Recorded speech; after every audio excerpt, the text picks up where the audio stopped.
This question is for a specific type of Latino, Latina, Spanish-speaking person.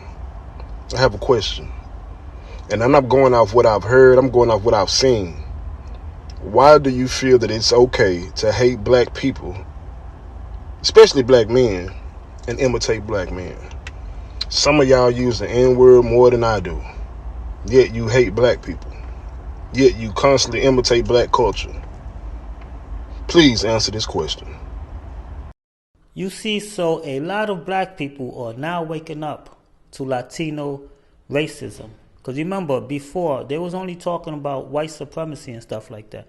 Now, a lot of black people, even some of these channels, these popular channels, they starting to speak on Latino racism towards black people. Does Mexico have black people? Indeed, they do. There are over 1 million black Mexicans here in Mexico. Most of them are going to be found in Guerrero and Oaxaca in the coastal part, Costa Chica. Today we are in Coyantes, and here it says, "Welcome to a Afro-Mexican village." African slaves in Mexico were brought to work in silver mines, plantations, and domestic work. But in this case, mainly they were brought to work on cotton farms, sugar plantations, tobacco, and chili. Why is every immigrant that comes to America find their way into the black community to build their empire, their American dream on the black nightmare? So we have got to change that reality.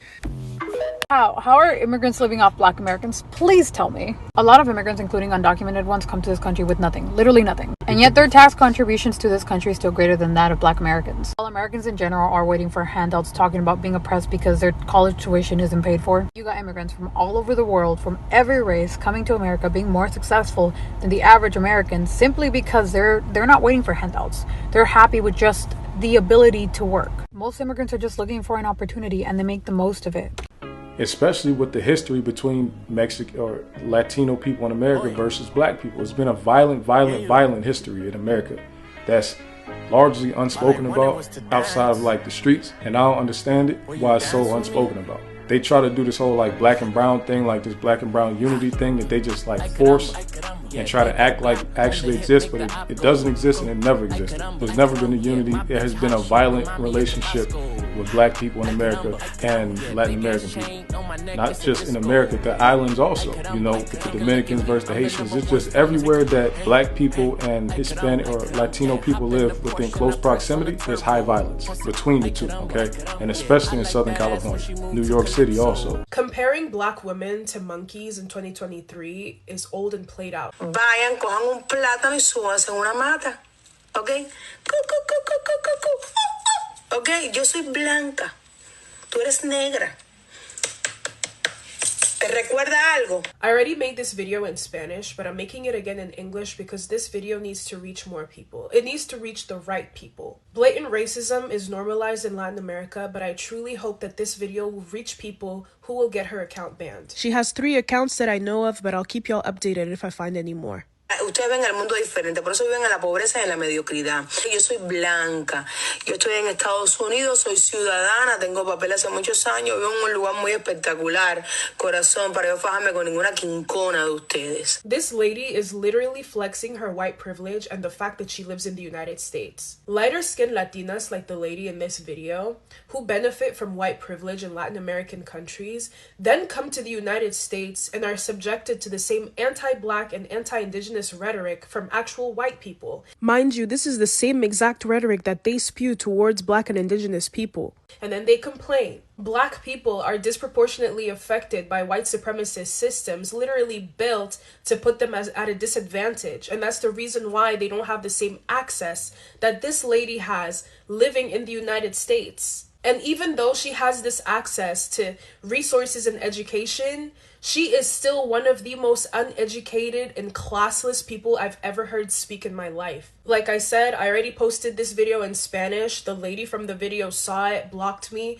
and then proceeded to post a very colorful TikTok story, basically calling black people the most sensitive group for reacting to her blatantly racist video. I am not addressing this video to that lady directly. I am rather addressing this video to TikTok users and TikTok moderators who blatantly suppress anti-racist and educational content, but let stupidity like hers fly. Why is that okay? And why does that type of content thrive here on TikTok? A diferença toda é que chama muita atenção. Olha, eu vou falar uma coisa já do tempo da minha avó, que já dizia para minha mãe, olha, é bom ter que achar um branco para se casar, que é para melhorar a raça. E isso continua até hoje. There's a painting called The Rejeição de Khan. And the painting portrays the actual story of Brazil. So you have the picture of the dark, black-skinned grandmother. She has her hands in the air. Next to her, seated, is her mulatta daughter. She obviously had a relationship with a white man, so her daughter is progressively lighter skinned. Next to the mulatta daughter is the Portuguese immigrant. He's white. And in the mulatta daughter's arms is the white son. So after 2 to 3 generations, the blackness of the family has completely disappeared. And so the black grandmother is giving thanks to God, like, thank you for moving this black stain from my family. Porque a minha família, eu falei, daqui uns anos, não vai ter mais ninguém da... Because you keep saying we, you know, and it's like your kind of connection with the black community, but you're Cuban. Like, I'm black first. Yeah. I'm black first. So what I I always ask, tell like, people, how you identify wait, but yourself. are you full Cuban? I'm full Cuban. I thought he was black too. I know, but I am black. No, here's it. Everyone thinks that you are like the black lineage, all right, like, you know, like. Let me explain how it works. You know, this is another thing that I feel like we as black people get caught up in, that semantics. That separates us as opposed to uniting us. We get caught up in where the ship dropped us off versus where the ship picked us up. You know what I'm saying? We all come from the same root. It's just a tree with different branches. The same boat that picked up your ancestors picked up my ancestors. Only they dropped yours off here. They made a pit stop in the Caribbean and dropped mine off. But my ancestors still dealt with slavery. You know, still dealt with being, you know, having their family and their lives ripped from them, and having to come back from colonialism and slavery. You know, so, and it's not just African Americans, it's Afro-Cubans, it's Afro-Dominicans, it's Afro-Puerto Ricans. Like, all these people got to get out of their colonialized minds and stop thinking, oh, I'm not this, I'm this.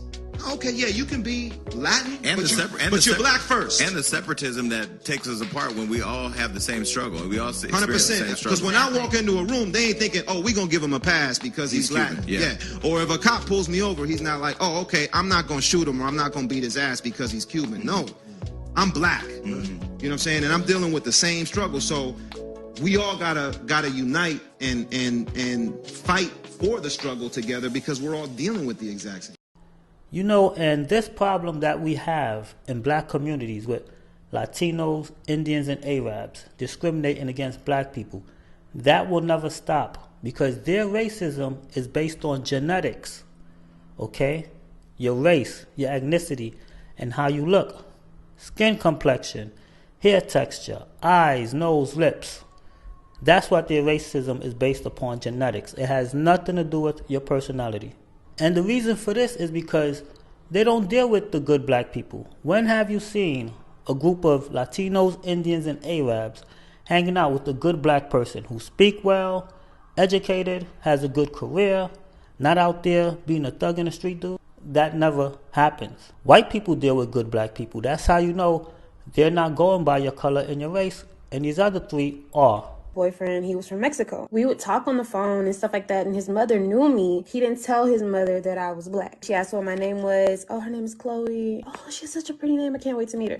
And she just, the look, I will never forget that look. Like, I went to the bathroom and I started crying because I was like, she hates me. That following week, Christian said he couldn't talk to me anymore. And I was just like, why? I just don't like you anymore. And I was just like, okay. As we grew up and I changed school districts, I found out that it was the same thing, like everywhere, you know? There's a phrase that we use. It is very common in Latin American countries. The phrase is mejorar la raza. Okay, mejorar la raza means improve the race. The way for us in Latin American countries to improve the race is by whitening it. when he brought this black woman with bad hair, you are not improving. You're worsening. You're degrading. You're downgrading our race. You're disrespecting our race because we're supposed to lighten it. If you get with a white woman, preferably, chances are that our next generation is not going to be as dark. It's going to be lighter. Hopefully, blue, green eyes. Oh my God. And the more that we get with each generation with lighter skinned people, the more we improve the race. That is so common in every single Latin American country, in every Spanish speaking country. Mejorar la raza, it is a thing. Like the Nigerian in the video who said he wants a white woman because he wants white kids. You see, a lot of white women today, they feel so attractive because of all the attention they get from brown and black men. But what they don't realize is that when we as brown and black men in this particular case, we suffer from internalized racism. We hate our skin. A person who hates themselves, who hates their reflection, can't love somebody else. So don't feel so beautiful when a brown and black man is looking at you and is desiring you, because like the Nigerian guy said, when I asked him, why do you want a white woman?